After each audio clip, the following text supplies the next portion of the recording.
Olá, Psi! Seja muito bem-vindo ao meu canal Papo de Consultório. Eu sou Eliane Oliveira, psicóloga clínica, especialista em terapia cognitivo-comportamental, e no vídeo de hoje eu vou trazer uma dúvida que já me chegou algumas vezes durante as supervisões, que é o quê? Eliane, eu percebo que o cliente ainda tem demandas importantes que ele precisa trabalhar, mas ele quer encerrar o processo psicoterapêutico dele. Ele não vê uma necessidade de continuidade. O que eu faço? Eu crio essa demanda para o cliente, eu respeito o desejo dele de sair para psicoterapia, qual decisão, qual caminho eu devo tomar? Uau, né? Então, se você nunca se deparou, fica aqui comigo nesse vídeo, porque tem chances de você se deparar e saber então o que fazer caso isso surja para você no consultório, ou se você também já se deparou com isso, fica aqui comigo no vídeo e também aproveite para comentar se você utilizou algum tipo de estratégia diferente da qual eu vou citar aqui qual foi o resultado, e assim também com o seu comentário você contribui para os seus outros colegas psis. Aproveitando, antes da gente ir para o vídeo, queria pedir então com muito carinho que você se inscreva aqui no canal. Se você ainda não é inscrito, aproveite, basta aí clicar no botãozinho de inscreva-se e também ativar o sininho para você receber notificação toda vez que tiver um novo vídeo. Aproveite também para curtir e compartilhar com seus outros colegas psis, assim você dá uma força para o canal, então expandir e chegar aos outros colegas que precisam dessas informações, ok? E agora sim, bora lá comigo?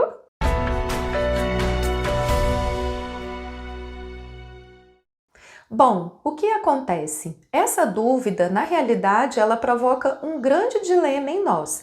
Primeiro porque existe um papel do terapeuta em atuar e trabalhar a partir da demanda que o nosso cliente traz. Então, ou seja, o processo psicoterapêutico é um processo que pertence ao próprio cliente. Sendo assim, o terapeuta é um convidado, por assim dizer, para auxiliar o cliente, então, a seguir a jornada, percorrer o caminho que ele deseja para fazer as mudanças que ele precisa na vida dele.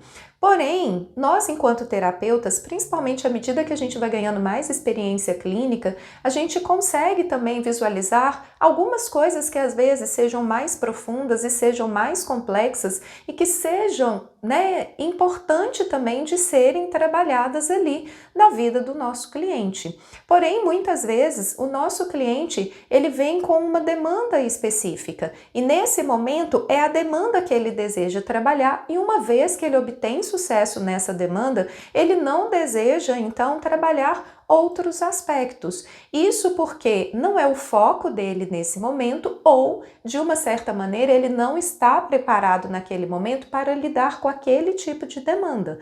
Pode ser também que seja um tipo de demanda que ele nem saiba que exista. Então, por exemplo, eu já fiz o atendimento de um cliente que ele veio para mim com um transtorno do pânico e na realidade ele já tinha tido sinais sobre o transtorno do pânico antes mesmo do transtorno do pânico se manifestar. Então ali eu entendi que ele já tinha uma base muito ansiogênica, uma forma, uma vulnerabilidade de enxergar as experiências, de lidar com as experiências. Nós conseguimos trabalhar a questão, das sensações do pânico, ele melhorou significativamente e ele quis então a alta terapêutica. O que eu fiz? Eu entendi que havia uma necessidade também da gente trabalhar melhor essa base e eu trouxe isso para ele. Então eu falei, olha, o seu objetivo inicial, que é a gente fazer a remissão dos sintomas do pânico, foi alcançado. Porém, ainda existem algumas lacunas e algumas vulnerabilidades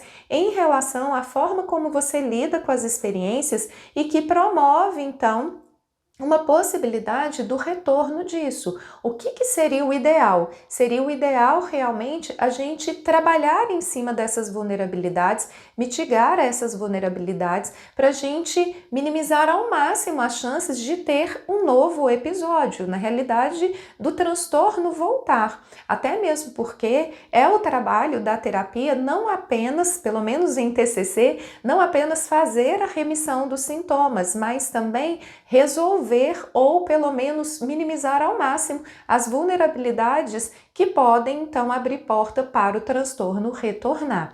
Então, nesse caso, qual que foi a minha atitude? Não foi necessariamente criar uma nova demanda para o cliente, mas apresentar para ele a possibilidade de trabalhar mais a fundo alguns aspectos que poderia então contribuir para que a gente minimizasse a chance de ter algum problema mais à frente. E aí o que aconteceu? O cliente, ele não quis. Ele falou, Eliene, eu entendo, mas nesse momento eu estou me sentindo bem, tem outras coisas da minha vida que eu quero gerenciar, que eu quero tocar, que inclusive estão em atraso, né, por conta desse sofrimento todo que eu tive durante esses meses. Então eu tenho a necessidade realmente de começar a tocar as coisas, fazer as coisas fluírem, acontecerem, e eu acho que o momento é agora para isso. Então, nesse caso, né, eu respeitei, falei com ele, ok, então, né, eu respeito a sua decisão, eu até compreendo também a sua decisão e o seu senso de urgência, afinal de contas, você ficou tanto tempo em sofrimento que é natural agora você querer gerenciar isso, né? Viver as experiências positivas, as sensações melhores para a sua vida. Então eu só vou te pedir para que você fique atento a isso. Se você começar a sentir, claro, isso também faz parte do nosso processo ali quando a gente está fazendo o encerramento, a prevenção de recaída, né?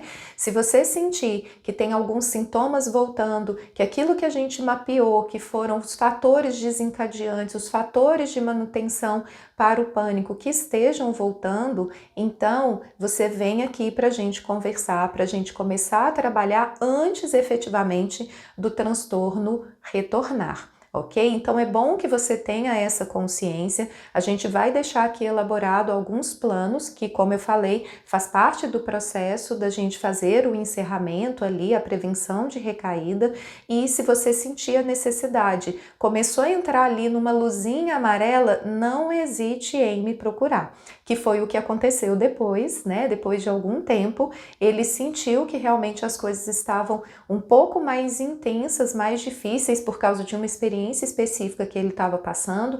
Ele retornou para a terapia, a gente conseguiu fazer o manejo esse eixo. Infelizmente, ele não quis continuar de novo, né, nos outros aspectos de vulnerabilidade, porque ele acreditava que ele ia conseguir voltar novamente. E ok, a gente vai entendendo o que é a decisão e o que é a escolha do nosso cliente. Mas o que a gente precisa fazer? Primeiro, não forçá-lo a assumir uma demanda que nesse momento ele não deseja e ele não quer, ou às vezes ele até não dá conta, ok? Mas é importante esclarecer para ele que existe esse ponto, é um ponto de atenção, é um ponto importante e se colocar à disposição nesse sentido.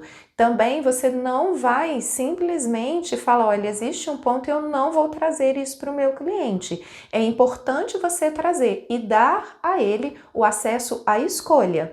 Então, o que ele faz com a informação que você traz, da necessidade de trabalhar algumas coisas, isso pertence a ele. É a vida dele, são as decisões dele, mas o poder de escolha ele precisa ter. Então a gente nem vai obrigá-los, mas também a gente não vai omitir informações que sejam importantes e pertinentes, porque isso é o nosso compromisso ético com a nossa profissão, ok? Então, se você já vivenciou isso na clínica, deixa aqui nos comentários como que você agiu nesse sentido e se você não vivenciou também, de qualquer forma, deixe os seus comentários do que você acredita sobre essa estratégia e nós vamos seguindo aí para mais construções. Como eu falei, não deixe de curtir, comentar e compartilhar esse vídeo com seus outros colegas PCs. No mais, desejo muito sucesso para você, um beijo grande e até os próximos vídeos. Tchauzinho!